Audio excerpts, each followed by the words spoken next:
Well, Welcome to the Institute for Career Transitions webinar. The Institute for Career Transitions is focused on helping job seekers in transition. We focus mostly on people older than 40 who've been out of work for whatever reason for more than 6 months and who have a professional background. I'm Ofer Sharone, a professor of sociology and the founder of the ICT. Behind the scenes is Susan Joyce, who is making this webinar happen at all levels. Susan Joyce is also the person who runs the very helpful job hunter website, jobhunt.org. And as our guest today, we have Gerry Crispin. We're very honored to have Gerry with us. He describes himself as a lifelong student of recruiting. He's one of the most internationally renowned experts on staffing strategies, has written 8 books. It's hard to wrap my mind around that, having only written one myself. Several hundred articles. He's also co-founder of CareerXRoads, an international consulting practice that includes more than 100 of the largest corporations. Also the founder of the nonprofit Talent Board, which, among other things, analyzes data from hundreds of firms and hundreds of thousands of candidates, so producing a lot of very valuable insights about hiring, about the applicant experience, about a lot of issues that are of great interest to our particular focus group of older, long-term unemployed job seekers. So, welcome, Gerry. Thank you so much for being with us today. Ofer, it's absolutely a pleasure to be here, and I've enjoyed listening and watching some of the work that you're doing. I think it's fabulous, so thank you for that. And I will tell you that it's very easy to write 8 books. When you write the first one, you just rewrite it each time and update it, and that's essentially what I had was a compilation of kind of a renewed way of looking at how emerging technology was changing during the late 90s. So it was a lot of fun, but it certainly got me involved, and I became extraordinarily passionate about really the whole recruiting process, but in particular how candidates were being treated. So that's sort of been my one note for a very long time, was trying to understand how recruiting processes needed to evolve based upon how it looked from the perspective of different stakeholders in the process. Yeah. So why don't we start by focusing on that experience of job seekers, and particularly thinking about older professionals who are long-term unemployed.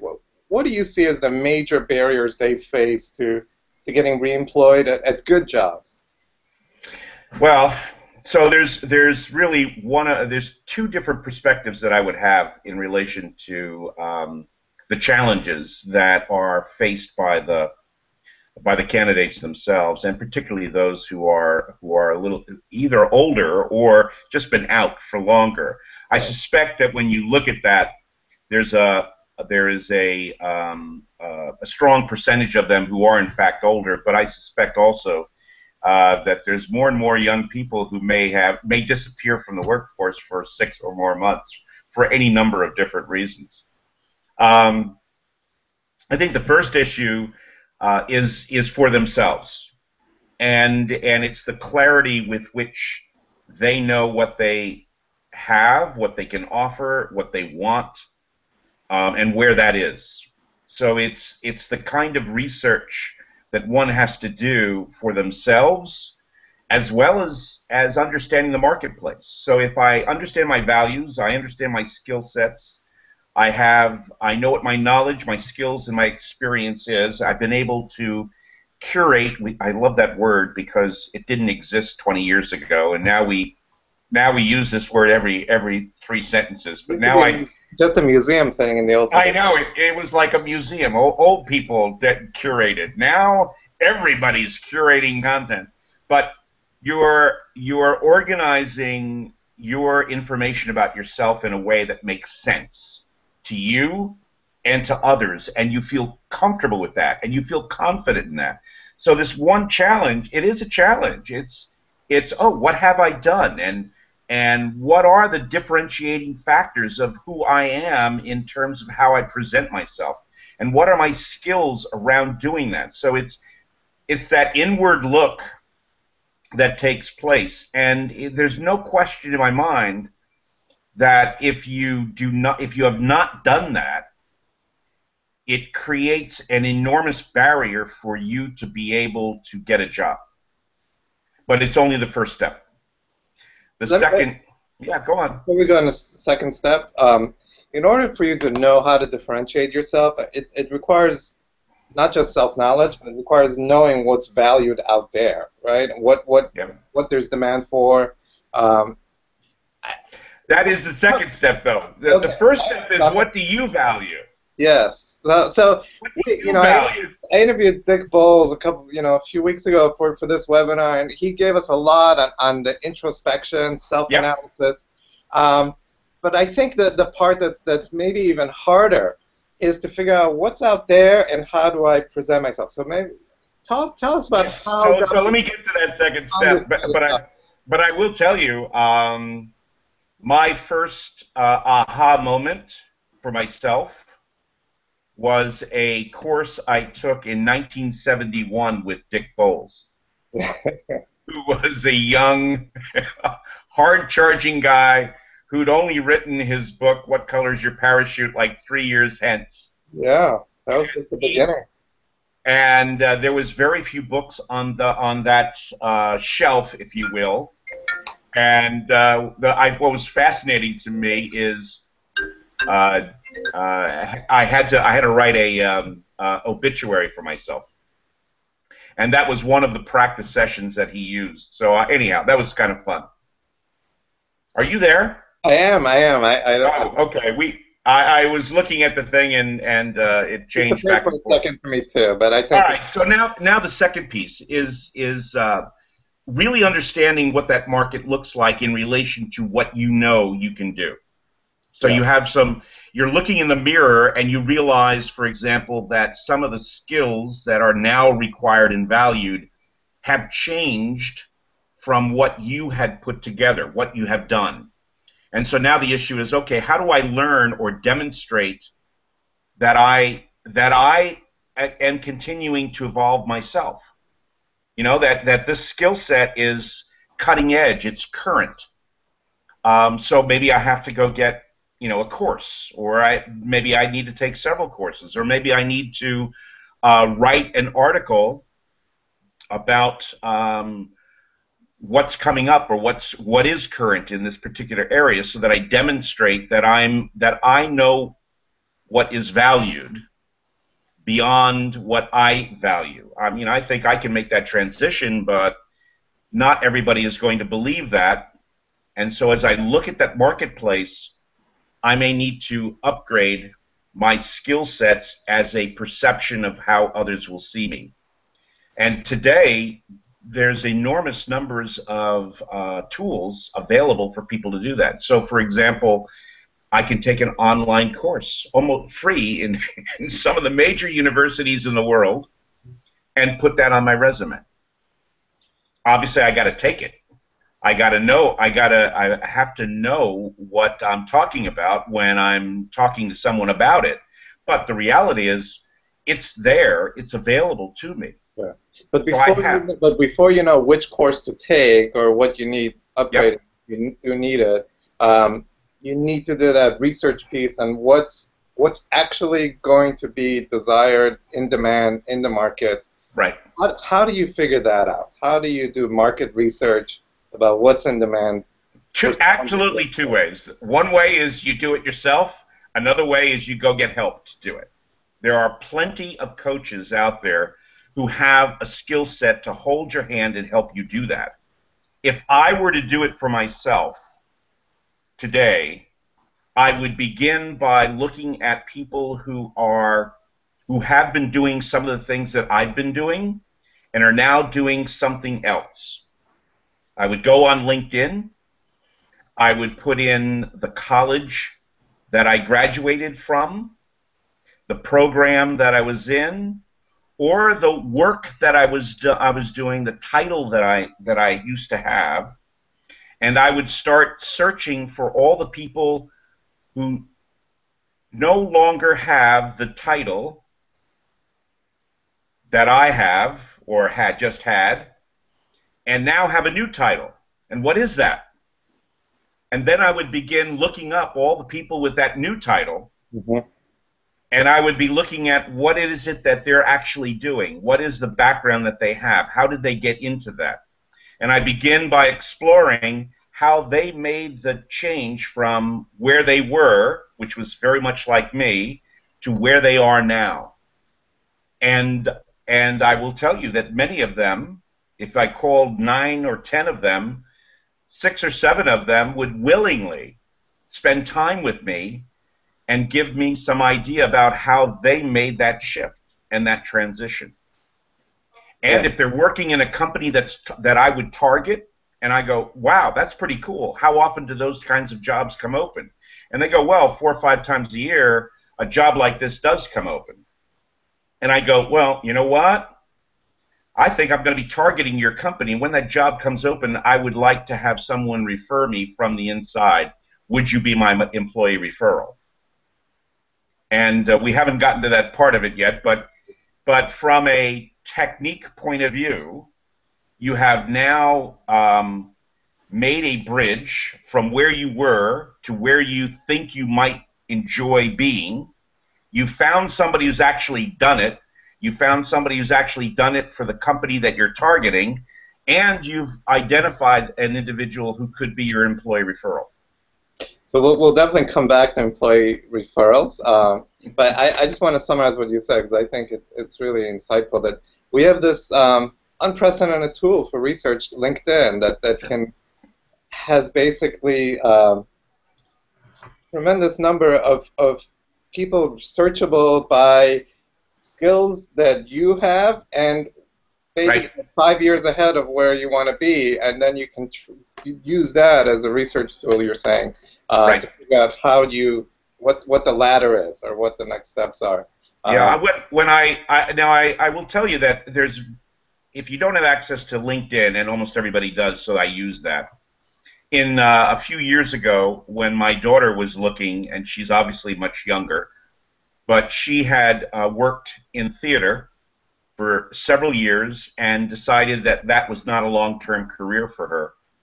And basically what I did is I sent her back to her alumni association.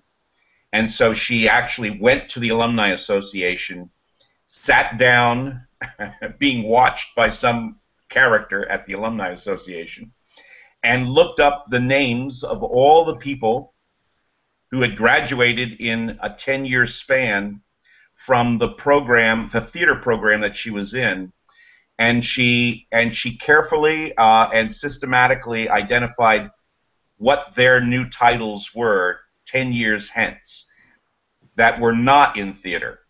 And art therapy was the #1 thing that people had transitioned to. And then she researched what does it take to be an art therapist. And she found that there were 2 colleges in the United States that are well respected based on her interviews, and one of them was Lesley College, and then she went and got her master's, and now she works in art therapy, and loves it, I mean, obviously there's a whole thing that goes on in transition, and it's not just a week, a day, a week, or a month. Sometimes it does, in fact, take years to get from where you are to where you want to be, and your plans should not be that narrow. All right. So and that was a very beautiful, concrete application of the strategy for market research. I'm going to channel now for a second the people that come to the Institute for Career Transitions and what they would ask you. They would say the following. I've done my research on myself. I've done the research on the market. I know this. At least some of them will actually have done it. And what I get is the black hole. This is the term I hear over and over. I'm applying jobs that I fit, that actually I have the skills they're asking for in the posting, and I get zero response, and this has been going on for a year. How do I break through the black hole? Okay, so first, the first issue is your own attitude. And that attitude often, in my experience, people start getting very frustrated and they take it very, very personally. And so my first advice is it isn't personal. There actually are incompetent people out there looking for in the hiring process. And or people who do not view that their competency or their role involves helping anyone that they do not hire. On average, about 150 people are applying for each and every job these days. It's a lot of people. You hire one, that means on average 149 are not going to get the job, and only about 15% of the corporations out there are willing to tell the people they didn't hire that you did not get the job. Right. So my first point is that wrong? Yeah. Are there people trying to shift and change that? Yes. I've dedicated lots of years to trying to change that. And I will tell you that I personally apply to more than 600 companies a year under an assumed name just to see if they will respond to me. What percent reply? Of the 600, about 15%. Of the 100 best companies in America to work for, 2 months ago, applied to all 100, and 35 responded in the end that they would not hire me. And I will tell you that my resume going into those 100 came up first, second, or third in terms of skills, knowledge, and experience. And I know that because I can fake my resume to do so. So we were a Frankenstein this year, so it was kind of interesting. I've been doing that for about 12 years. So I've seen the response rate grow over the last few years, in part because the technology is there, and also in part because corporations understand that their employment brand can be hurt by the people that they do not hire if they treat them poorly enough. About a third of all the people who have a negative experience are willing today to share that information publicly. Yeah. And corporations are realizing that that has an impact on them. And so they're starting to get religion only because they're being forced into it. So one issue is it's not personal. But let me just say one thing. This is actually the focus of my own research, so I have to just underline that this is absolutely critical and yet extremely difficult. So you're spending your full-time job now is looking for a job. You're spending in some cases weeks trying to craft the right cover letter, build in a network into a company, and they completely ignore you. It is a real struggle not to take it personally, and yet I think it is absolutely crucial, because once you begin to take it personally, it becomes a vicious cycle. It's harder to then effectively search, effectively put on to project the kind of intangibles you need to in order to effectively network and interview, and so it's more likely then to result in negative results. And you're so absolutely right. I emphasize with anybody that I talk to that I'm not a coach, but that if you are taking this personal, if you have these issues relative to your attitude about this whole process, you really need the kind of support system that allows you to handle those issues, because they will leak into the viable jobs that you could be considered to to have, and that may become the issue as to why you fail to get that next job, that next opportunity. And let me just say that the kind of person that lets them take this personally is basically everybody. And so I would, I've, interviewing hundreds of people, it is really almost impossible not to let it affect you. And one of the most effective things to do about it is to have some kind of support context. Yeah. It can be a group of peers. It can be a coach. It can be a small group facilitated by a coach. There are different options, and the peer support. What's good about that is that it's free, and it can allow you to. It depersonalizes it because you see other very talented people just like you who are also facing similar barriers. Right. So that's a very effective and at least free approach. Okay, so now we're working on not taking it personally, but how do we break through the black hole? Okay. There is one absolutely guaranteed way to do so. And so let me give you a statistical piece to this. This is about as close as I can come based on 10 years of research, but it continues. I continue to see it time and time again. So even my current data is suggesting almost the same kinds of ratios. So no matter what the job is, let's assume that 100 people apply. On average, about 50 of them do not have the skills, knowledge, and experience to warrant going forward. They just should not have applied to the job. About 50 of them are close, and let's assume you're in that close piece. One other factor.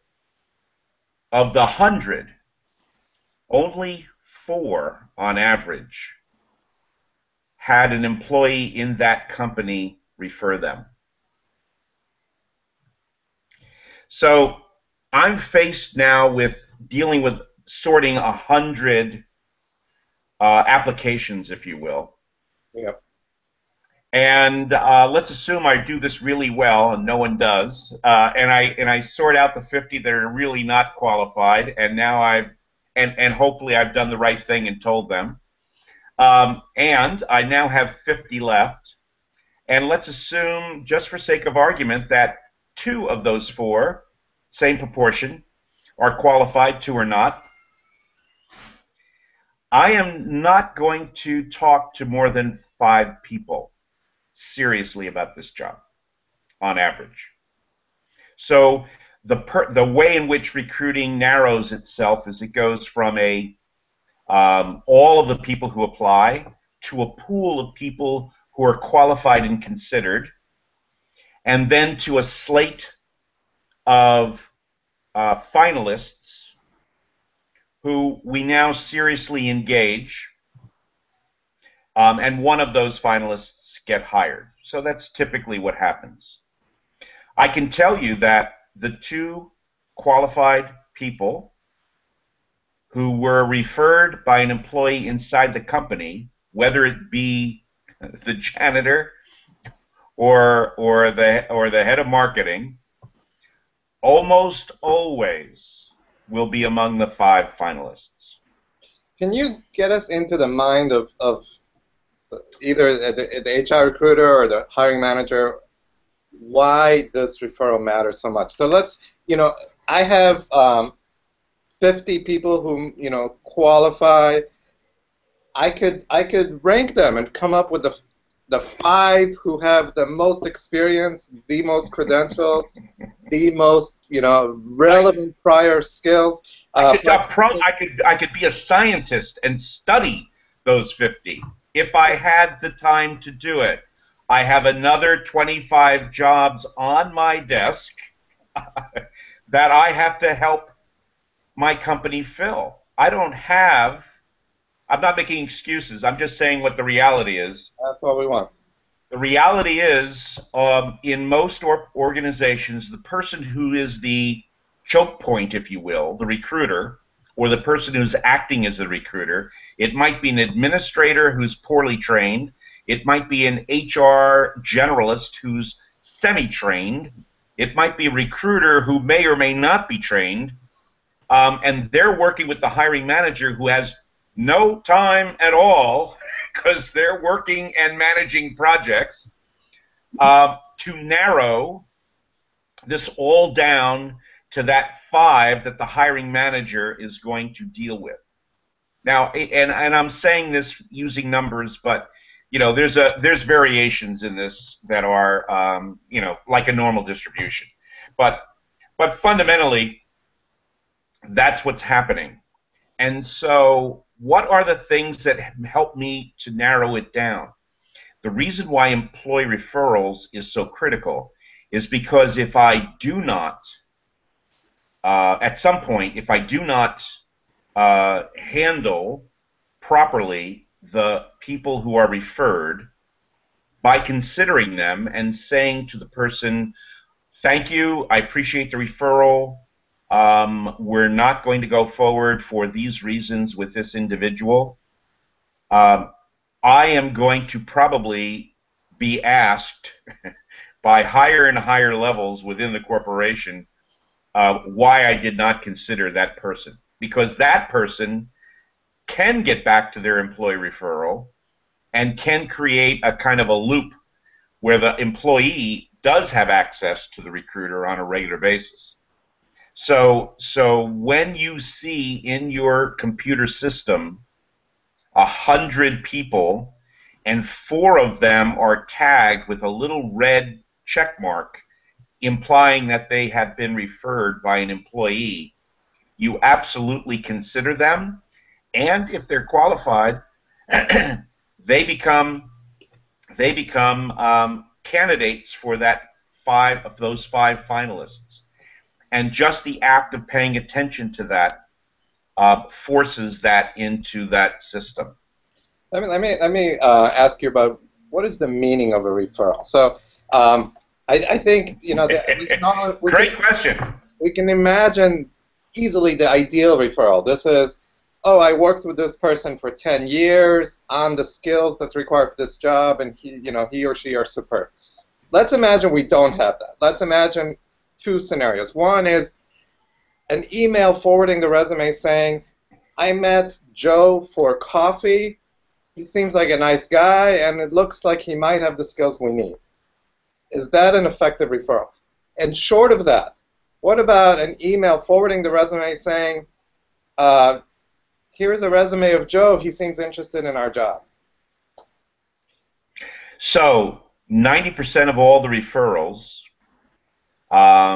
we have no information about what the referral is. So it could have been someone that I worked with for 10 years in another job, and I would fall on the sword for that person being part of the team in my company. And I know because I'm one of the highest performing people in this company, right? So it could be that powerful. It also could be that I was accosted in the parking lot by someone who was really desperate and gave me $10 in order for me to be his employee referral. And I said, sure, just to get rid of him. I said, sure, absolutely. Put my name into that. So here's what happens. Resumes don't get forwarded. People apply typically online. And one system might say, how did you find us as part of the application? And you would say, oh, an employee referred me. And then a little window opens up and it says, who? That would be one way. Another way is the employee basically goes into a system, computer, and it says, who are you referring? And you say, Joe Matarazz. And it says, okay, what's Joe Matarazz's email? And you put his email in there. And the system automatically sends a note to Joe Matarazz saying, you've been referred by Jim. If you click on this link, you can apply, and when you apply, it automatically tags you as an employee referral of Joe Matarazzo. So this is with companies that have an official employee referral program. But 90 some odd % of companies do. Okay. So somewhere between 85 and 95% of all companies have some kind of employee referral program in the United States. Other countries, very different. But in the United States, that is true. And on average, it's a bimodal distribution. On average, the low end is somewhere between 15 and 25% of all hires come from employee referrals. On the high end, it's 40 to 60%. So that's very compelling in terms of the probability and the playing the game. How do I? So I'm a job seeker. I don't know anyone at this company I'm applying to. How do I get a referral? Easy. Very easy. I can almost guarantee that there is a way to do that, especially for professionals. There are some exceptions, but fundamentally, the first thing you need to do is you would go to LinkedIn. And you could do this with Facebook. You can do this with other places, but LinkedIn is the simplest because most of us have profiles there. Most people have to do that. So you click on the advanced search button on LinkedIn, and you would put in the company that you're targeting. And let's say the company is, I don't know, we can pick one, MITRE Corporation. So I can type in MITRE Corporation in the company area, and then I would type in the keyword area one of the companies that I worked in.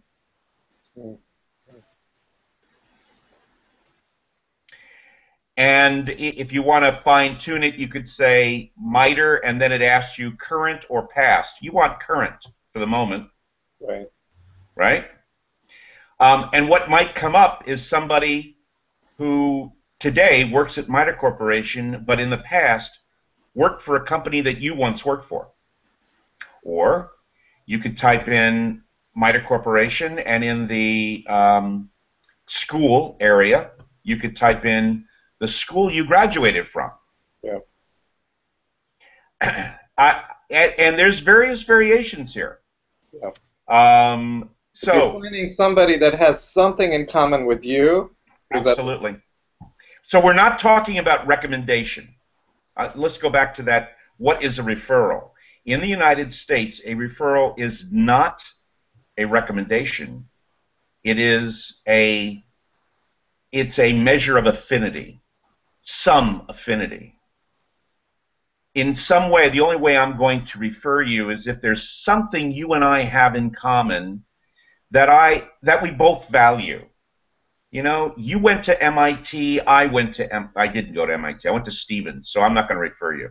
So you went to MIT, I went to MIT, and I reach out to you and I say, hi, John, Ofer, you and I went to MIT different times, but I've gotten to know a little bit more about the company you currently are with, MITRE Corporation, and I am really fascinated by that.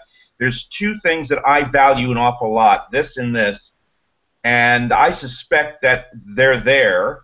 I'd love for you to confirm that, and if so, I've targeted your company, and when I see a job that looks like this, I'd like to contact you and ask you to be my employee referral.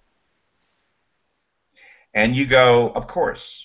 And I go, so Ofer, in your system, do you get a bonus when do you have a formal program that supplies you with a bonus? And you might go, yeah, but I'm not eligible for it. But yes, we do have a program. I said, it does. So if I apply, should I just put your name in there, or do you have to do something? And you might say, oh, well, it's a little of both. You need to apply, but then you need to tell me what you applied to, and then I put something into our system. I said, okay, that's fine. So is this your is this your company email address? You know, that kind of thing. If anybody called me when I worked for Johnson and Johnson and they said, "Hey, you and I both went to Stevens Institute of Technology. I really would love to work at J&J. Would you be my employee referral?" 100% of the time, I'd say yes. I figure if you could get out of the school that I got out of, you, you got to be able to get stuff done. So my point is that's not knowing someone. That's not recommending them because I know work sample. So let me give you one example of a company that actually is looking at that. So the company is called DaVita. It's in healthcare. It's headquartered in Denver. They've been studying for the last 3 years all of the employee referrals, and they've identified several factors that increase the likelihood that the referral will not only be successful from a performance point of view, but will be retained and promoted over time. And so they've assigned basically a weighting to those factors. And when an employee makes a referral, there's an automatic survey asking them, I think it's 6 questions, and those questions create a weighted score for the referee. And if the weighting, if they're above a certain score, the recruiter has to contact the person within 24 hours and tell them within 72 hours whether we will go forward with you or not. And one of the things that they've done is their referrals coming in have now contributed to about 45% of all their hires. They are finding that the data is now reflected in performance, and the average time to fill a job is dropped from 50 days to 37 days. I'm guessing, though, that in this case, if they have to fill out 6 answers, this will have something to do with how well do you know the applicant? Absolutely. Are they? So that would seem harder to game than the kind of yes. Well, yes, it would be harder to game, but let me point out that is the only company in the United States that I know is doing that, and I know thousands of companies.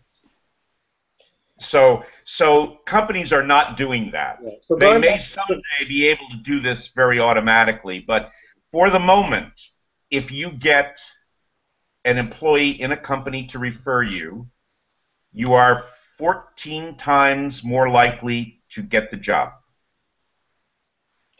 So let me just make a summary point and then ask you a broader question. So sure.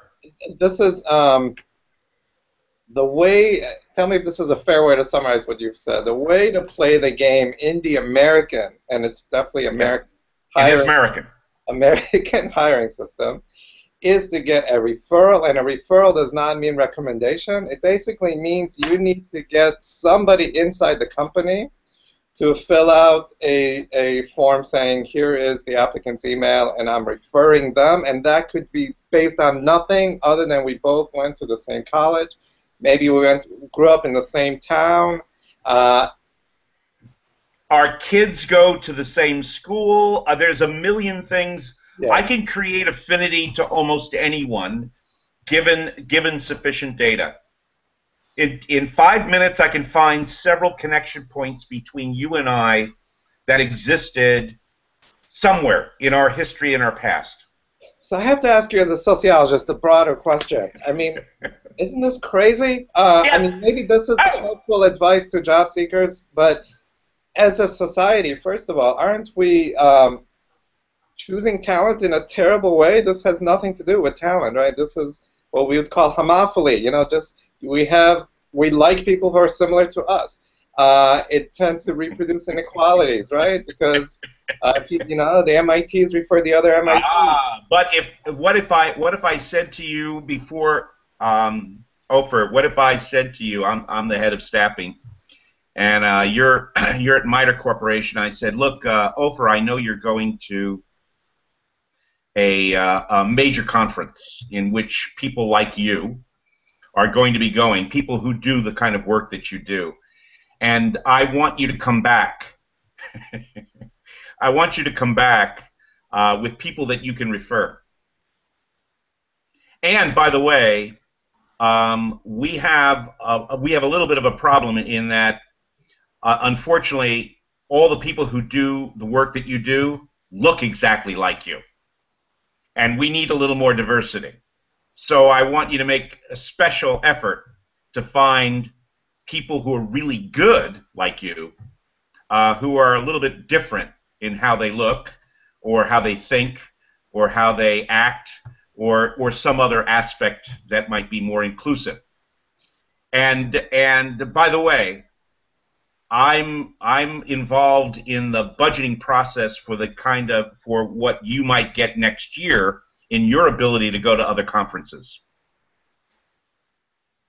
That would incentivize me. And I know it would. I know it would. And so my point is, in and of itself, it does have inequalities built in, but they can also be managed, is my point, from the corporate point of view, if they do those kinds of things. And if you also have, let's say, a younger company, one that's like at Silicon Valley, what you find is that the people who are there are very diverse, and so they very naturally do that with, obviously recommend and refer diverse folks, with some exceptions. So think about what has happened in Silicon Valley recently. It became clear that diversity did not include gender diversity, and that because a lot of these young kids and young startups were all done primarily with males out of Stanford, they suddenly discovered that most of the people working in those companies were males from Stanford. Sure. I think we can agree that it's one thing to have a diversity policy, and if you have it as just sort of your nice PR language, and at the same time are using a referral hiring system without attention to diversity issues built into that structure, you're going to just reproduce and get a very homogeneous workforce. It has to be very consciously built into what kind of referrals you're seeking. So larger companies that have increased the percentage of referrals do in fact start to pay attention to that issue. It's the smaller companies that just have programs that don't really realize how crazy this game is, and it is part of how the U.S. operates. And I will tell you that I go to other countries every single year, and I live with recruiters and watch them recruit, and every country has its own halo, if you will, activity in recruiting that games the entire system, no matter how well designed it looks on a piece of paper.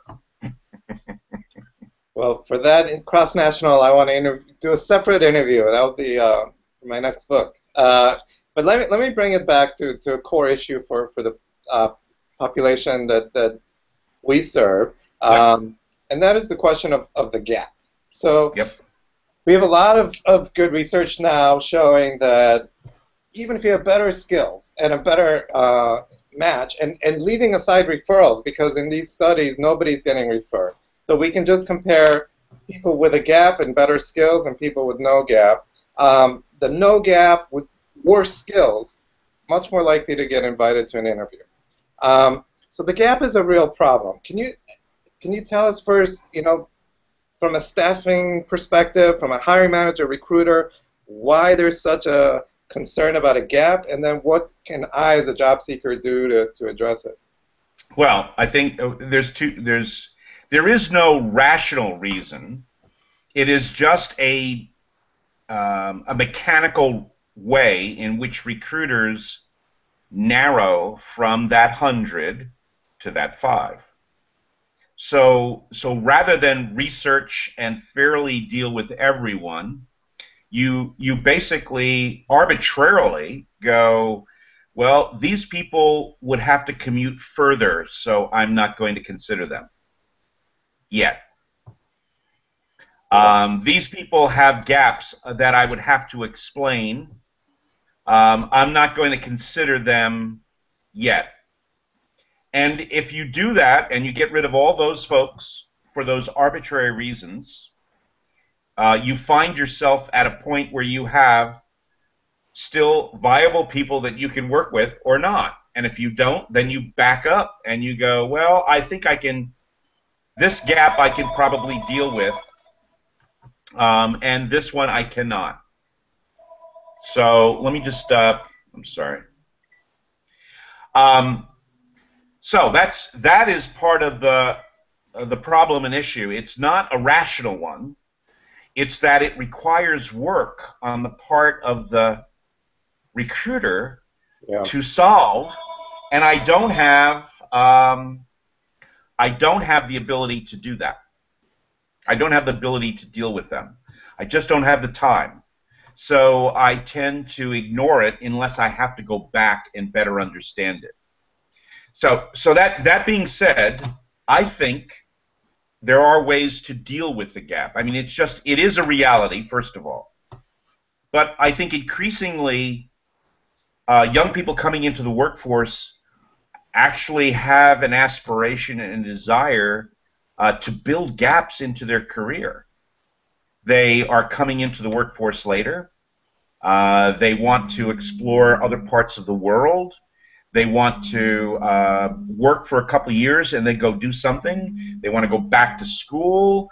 They want to try a different kind of a job that builds businesses on their own. They want to do a lot of different kinds of things. So the practicality of having a very real a gap is I think explainable. And so my main suggestion would be to not allow a gap to exist and explain it in an honest way. That I left that job a year ago as a result of a merger that took place or whatever else happened. And here's what I've been doing with myself during that period of time. So that's assuming you get to the interview stage. But how do you get to the interview? Oh no, you can stick that into almost any application. So you'd put that into the current experience? Oh, without a doubt. Without a doubt. I would never put a period of time in which I don't explain that I've been doing something. Okay, so let's say the last year you've been job searching. Not possible. How could you be job searching 40 hours a week every week or 60 hours a week? You can't be doing that. What is your life like if that's all you do? So you need a coach. You need a coach. It can't just be that. You have to be working in a contingent basis, on a flex time schedule, you've been doing something. Or maybe now you are right. There are people who have not done anything, but look and deal with their attitudes about it and all of those kinds of things. But I suggest that people should not be doing that. Yeah. That they need a coach, that they need something that keeps them interested, engaged, viable. They should be taking online courses. They should be doing some art. They should be doing things in between that, looking for jobs that can be described in a constructive, Okay. positive, Let me ask you this. valuable way. So people with, by the way, many people I've studied have great attitudes, are just fully 60 hours a week job searching, and they can, and nothing but black hole. But what I'm hearing you say is that that's not probably the best way to allocate those 60 hours, because No. you need something in addition to put into that current experience. So now, as a job seeker, being purely strategic, Yeah. I can put art, but I'm guessing that's probably not the best. I can put explore the world. I'm guessing that's not the best. Would it be some consulting? Would it be maybe a volunteer position at a Absolutely. company?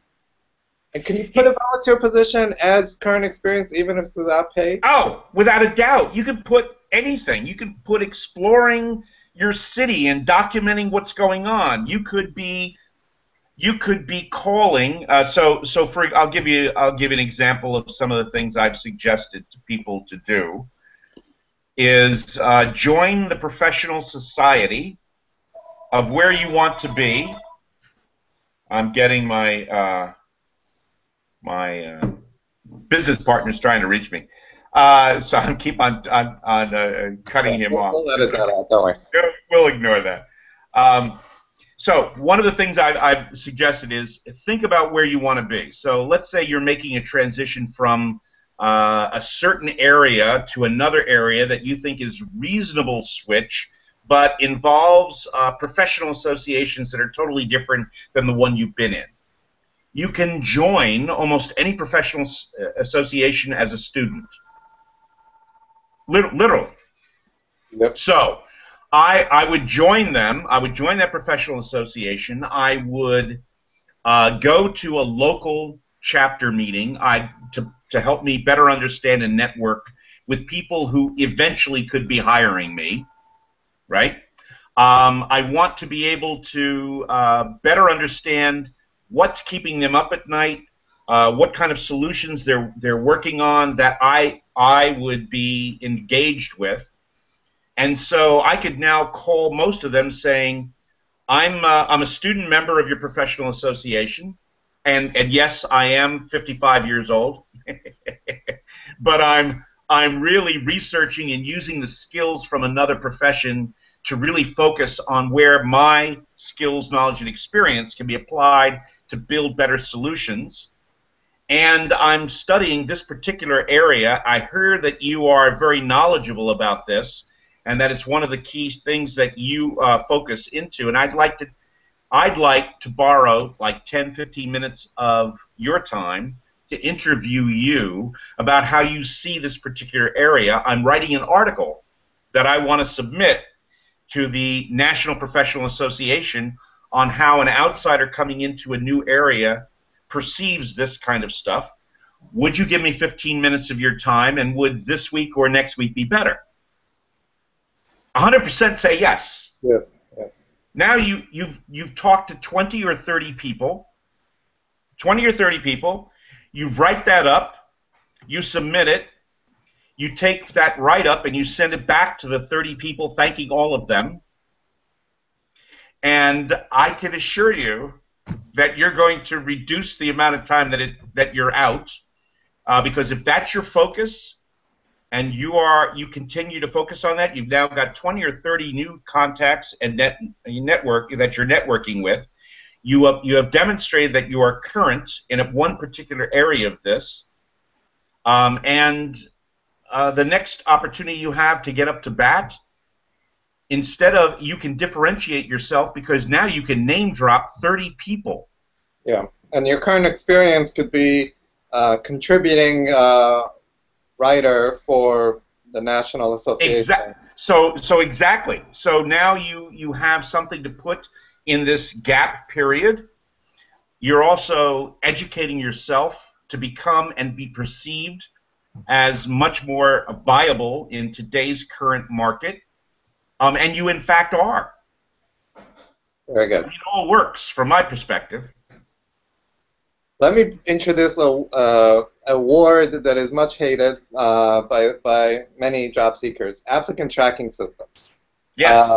Now, first, earlier when we talked about the gap, you said that it's kind of a mechanical, an easy mechanical shortcut. Is this programmed into applicant tracking systems that we're going to just weed out people with a gap, or is this a human being making that call?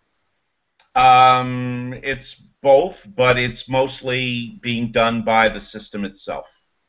So And yes, it part of makes the absolutely no sense. And the two reasons why it doesn't is because it encourages literally everyone to be able to apply. And so people feel, if I press the submit button, if I go through some mechanical online digital approach to describing who I am to you, and I press submit and it says, okay, we accepted that, you feel that you are a candidate. Right. However, what it really should have said well before that is, you really shouldn't be applying to this job because your data will never ever be seen because you didn't have at least these three things. There's an algorithm built in that is going to look at those 100 applications, and at least 30 or 40 of them will never be presented to the recruiter in a way that the recruiter would view them. Yeah. Ever. Yeah. Ever. It just, you have to think about what that looks like on your computer screen as a person. So my computer screen, which increasingly is tablet size, will have a line, and then another line, and then another line, and then another line. Well, that goes down below the fold for 90 different applications. I'm only looking at what's on the above the fold, and there's only 10 lines. And by the way, two of them have a little red check mark saying referral. Right. So I'm starting at the top, and I work my way down. And when I have 10 that look pretty good, I stop. I never see the Yeah. the 80 or whatever. Yeah. Is that right? No. Do I really understand as a recruiter or a hiring manager how the system presents this data to me? No, I just trust that, I can get my job done faster this way. Yeah. So I'm not saying it's right. I'm saying it is what it is. And yes. And the person who is out of work and filling these things out needs to account in the system for all of those gaps in some way, shape, or form, because the system will sense a gap and may be configured to put that line much further down based on the algorithm that's sensing that. Does that make sense? Absolutely. So here's my follow-up then. So how the algorithm works and how the ranking works is absolutely critical to the job seeker. You want to be at the top. So right. How do I get myself at the top? I think so far you've said from the very beginning it's a lot about what are the skills you're presenting. I think that requires the market research, going back to the first thing you said. The gap, you can't have a gap. You have to have something in there, current experience, even if it's writing, some kind of study. Referrals is the third and maybe the most important one. What else? What else do job seekers need to know about applicant tracking systems and how the algorithm works to rank them higher or lower that they need to pay attention to, particularly the long-term unemployed older workers? And the age is something of great concern to job seekers. Yeah, the age issue, I do think more and more companies are open to ensuring that there are fewer automatic kind of ways to discriminate. But I got to tell you, um, if you're when you're showing that you I don't know, graduated from college in 1981, or or as I did 1969, there is some likelihood, not that it's built into from a algorithm point of view, but if in fact it does come up to the very top, there may be a human in there who goes, I don't know if my hiring manager is going to want to talk to somebody who's that old, because she's only 30 and may not even be able to handle somebody as old as she is. Yeah. What do you do about that? I think a lot of people are getting over that, but that's an education that's more societal, to look for ways in which we could have a kind of a blended team, and that members of that team might be more mentor-oriented from that perspective. I honestly see that more outside the United States than I do inside the United States. We tend to have a youth culture, and we can bitch about it all we want, but the fact is that is a tendency that we can only overcome through self-recognition, awareness, education, and whatever incentives government or someone else provides to us. But I don't think people spend too much time trying to figure out, how people are. It's not personal. It's that implicit bias that might take place. So, but go back into your question. It's a gap issue. It's a you talked about the referral issue. We talked about the being able to ensure that the skills, the knowledge, and the experience that exist as they are described in the job description, right, are reflected and mirrored as closely as they can be in some part of your application. And if in fact it's clear that there is one thing that you just have never encountered, then the weakest link to that, to gaming that, is to put it somewhere as part of your education. So I'm taking a MOOC at MIT on this kind of coding. Whatever. At least then you get it into the resume, right? Or into but it's into the application, and it will be noticed by a computer that is looking specifically for it. Right.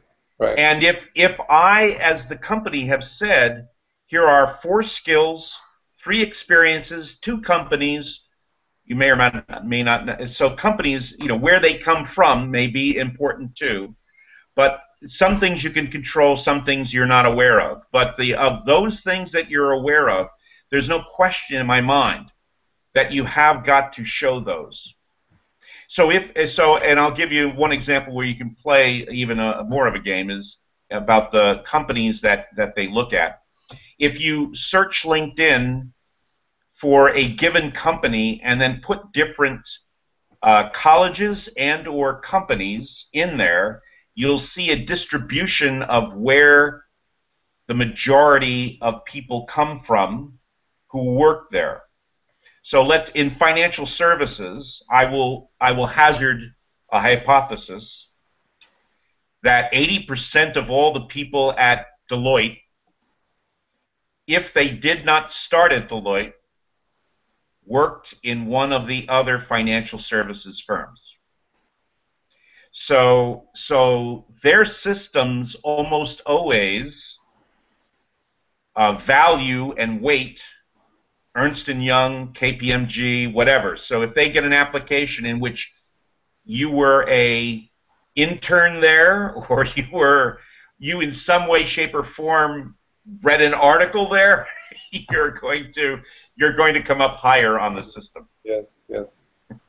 Um, so I'm looking at the clock. I'm realizing that we're past an hour, and I've only honestly gone through about a third of what I wanted to talk to you. But I think we've Well, learned let's do it another time. so much. So we'll need to do a follow up and keep mining your expertise, which is obviously tremendous. And well, it is a lot of fun. As I said, I am a lifelong student of this subject. So I don't take it, and I know how hard it is to take it personal. So you got to imagine, I've been tilting at windmills for nearly 40 years.